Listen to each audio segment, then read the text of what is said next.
Okay, Yeah, we're going to talk about a new trend, and it'd be interesting to get people's comments on this.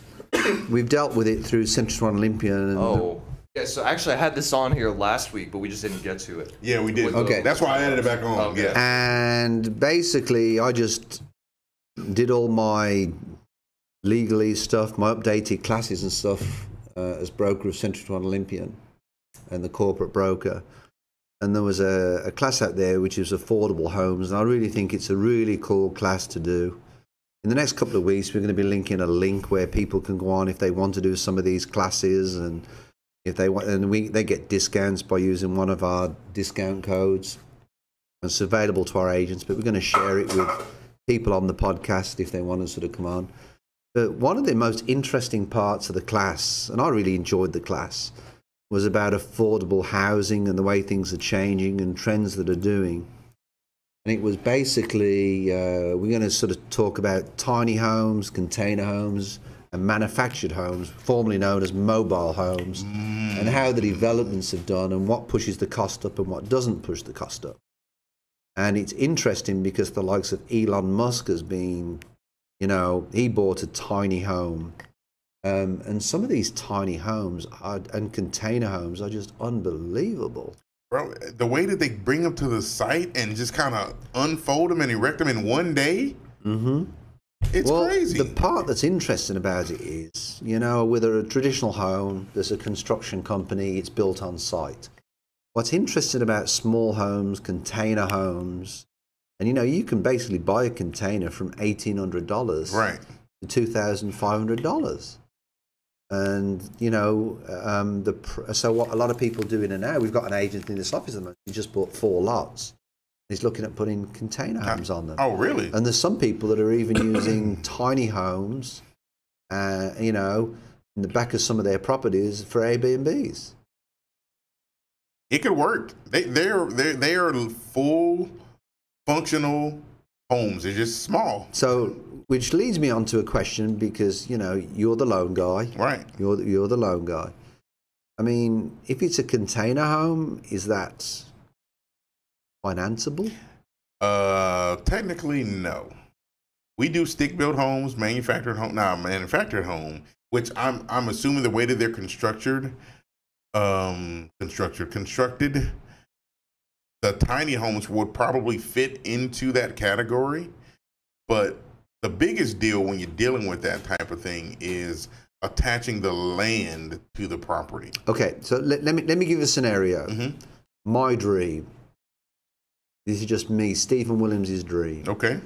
Is 50 acres, holding these sheepdogs, running around, and I could live on a container home all day long, the way some of these container homes look. And I'm sure Jack's got some photos of Well, some I was going to send you a link. They are just unbelievable. Some of these homes are absolutely unbelievable. So if I was to buy 50 acres, put a container home on it, and live my dream, is that financeable? A container home, not with traditional financing, not currently. So that would have to be a cash deal. Or a private money kind of deal. You probably do it with like a private money situation. Get it on there. That would be my dream. Have my old English sheepdogs on my 50 acres chasing the snakes. 50 acres in a container home, huh? Oh, I'd go for it all day long. Give me plenty to do. I could jump on my lawn and cut the lawn all day long. So, boxable? That's a tiny home. This is the one that Elon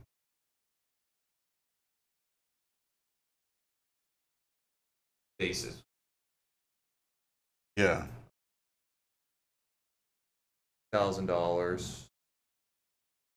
And they're pre-manufactured. It's like mass-produced. Yeah, right? but look on the inside of that thing. On Yeah. that link I sent you, the floor. It's like it's a full kitchen. I mean, it's small, but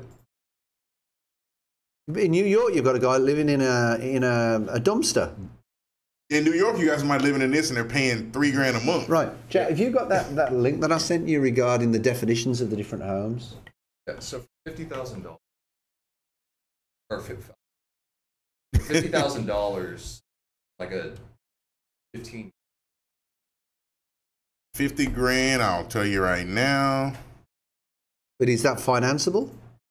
As a tiny home, it because of the way it's constructed, that's it's why mass-produced, it could be. I sent you definitions, and that's what I sent to Jack, if you could bring them. Here we go, look, here we go. And I've done this so you can actually look at this and say, is this financeable, okay? Okay. This is the categories that they have for on the affordable homes, all right, class that we do for real estate agents. And it gives an approximate price. Look, tiny homes. Tiny homes defined as a home that's 400 square feet or smaller, can be no more than 8.5 feet wide and 13 6 feet tall, and they can travel on the highway, but like a traditional home, their diminutive size makes them fairly affordable, $20,000 to $100,000 in some communities. Is that financeable? The biggest thing, to answer your question, that last sentence, changes to the International Residential Code are making it easier for local and state governments to permit tiny homes be built on foundations. If that is an issue where it's done, yes, it'll be financeable.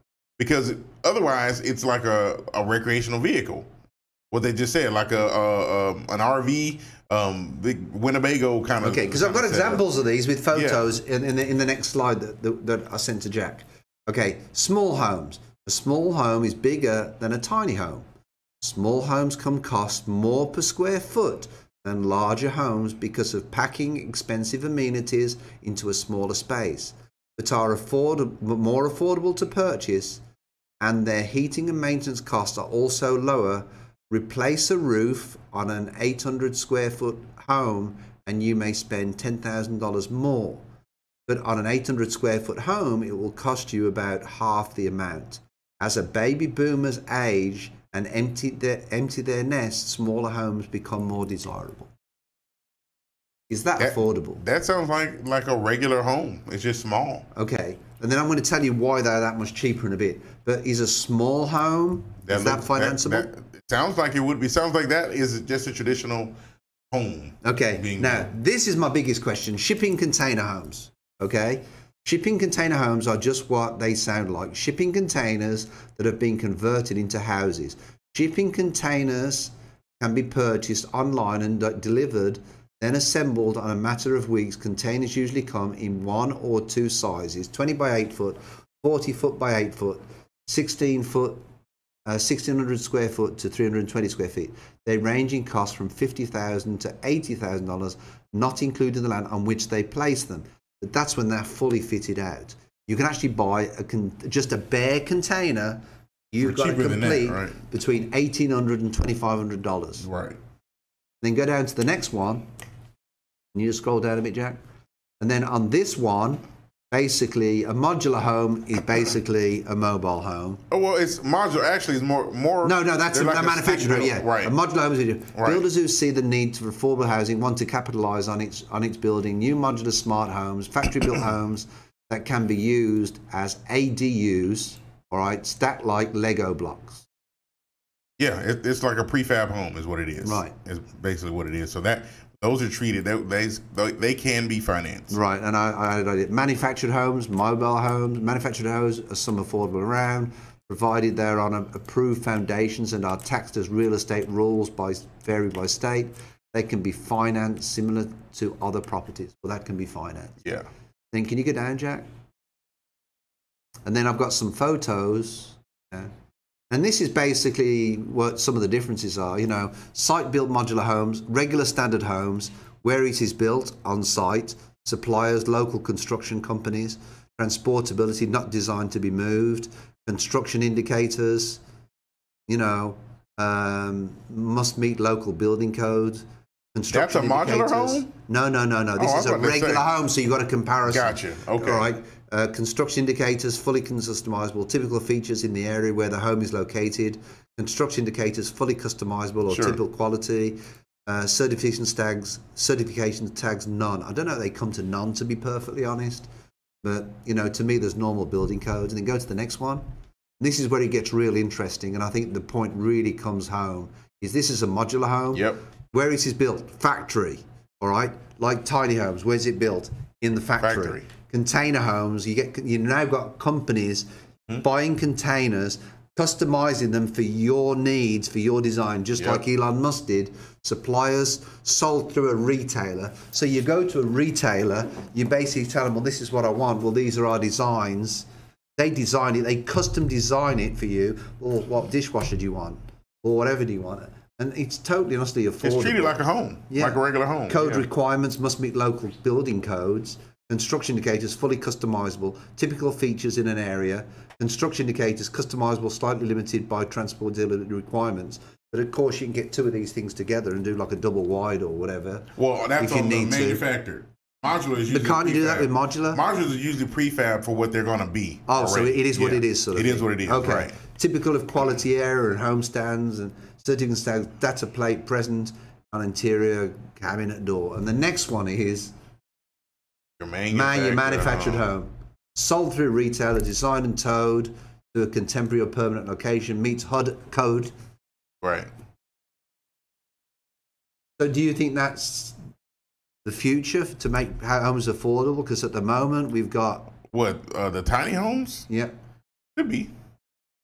Absolutely could be. And then, you know, the other thing I was watching last night about affordable housing was there's somebody I follow on YouTube, and I'd like to see if we can get him on here sometime. I believe he's in the UK. And what he was basically saying was, you know, with old COVID, people have moved out the city. Mm-hmm.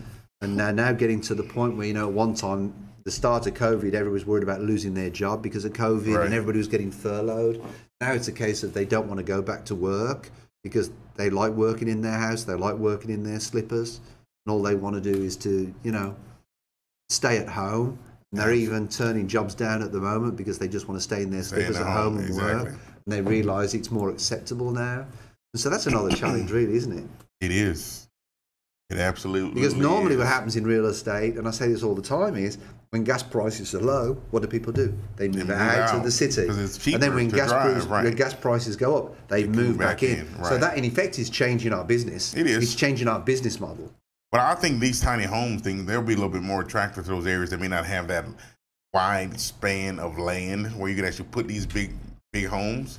Some areas where there might be, you know, some We lots have for investors sale, at the moment that that are actively looking for large lots right, but to put these in and develop, you know, subdivisions using these. That's as a mass production type deal. I'm just meaning that it will be attractive also in areas where maybe you don't have large lots. Maybe I got a small lot and I can't put this huge home on it, but I can put a tiny home on it. Well, I want to add something to that. I want to add something to that which backs up what you did, what you just said. When I'm going through England, I'm looking at all these old photos and family photos. Mm-hmm. My mother's side of the family used to, they was brought to one called Pipes Road. It was a big council estate. And it got to the point, from a council standpoint, council housing, people have still got to pay for the house, all right? So it's not free, all right? But they basically just pay, they rent it as if it was a landlord. But it got to the point where it was so expensive for them council to maintain them older houses. They demolished the whole subdivision. Oh, wow. They rehoused everybody.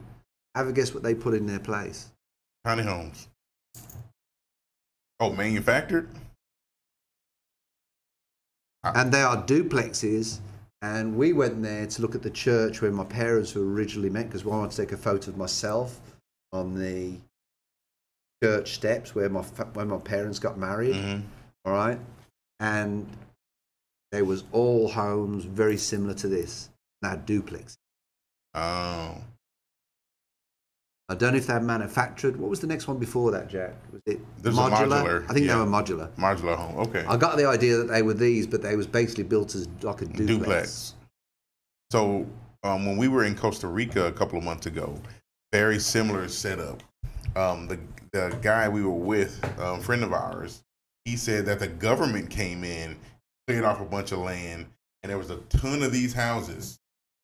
There had to be 150 of them along a road that there was nothing there. And he said they gave these people, lower income folks, these houses, and I think it might have cost $10,000, but it was a house. They were small homes. No, I don't believe. I don't believe in giving them. They gave them for free. they qualified. Oh, okay. They were able they need to pay for get them, these homes. So the government basically bought these homes for these people to put them, but they're all working citizens and they got to meet certain requirements. But absolutely, it was a whole community. You give something for free, and then he gives it there's no value to it. But I mean, look at this. This is just amazing. It is, man. That's like your hotel room, like your extended stay kind of suite setup. People would do that, man. It's better off than my home that I got now. They would do it. Reserve yours. Click that button. $250 a month. Is that unbelievable? That I really is. think it's the next, generation coming through. To be perfectly honest, I really do.